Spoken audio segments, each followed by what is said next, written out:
one thing I've always idolized or kind of admired about people from afar is their ability to serially win in multiple different things in their life. So not to say that, being successful in one business and nothing else is not great. It is, but to me that's more interesting because it makes me want to understand, like, what are you kind of doing that's really different, that allows you to win. So for example, like Richard Branson, founded, I think it's 7 or 8 different businesses to over $1 billion in valuation, all in discrete or disparate industries. You like really understand something that other business people don't. Another one in that kind of context would be, Steve Jobs as well, and not actually for the success of Apple. A lot of people would, genericize that, but to me, it's like, well, the guy's kind of built that, effectively been booted out, started another company, which ended up becoming worth more than $1 billion, started another company that got kind of bought out by Apple, and then ultimately, went back into, the business and was very successful, obviously.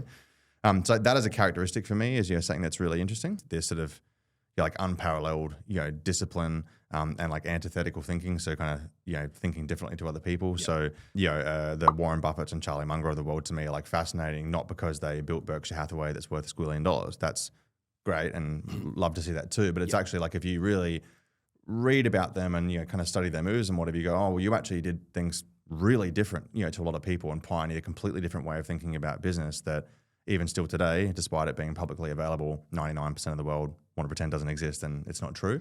And so to me, that kind of like independent or antithetical thinking and discipline is really interesting for those sorts of people. And then, the Steve Jobs and, kind of Richard Bransons of the world are more interesting because they've been serially successful. Yeah. So slightly more complicated answer, but that's the way I think about it.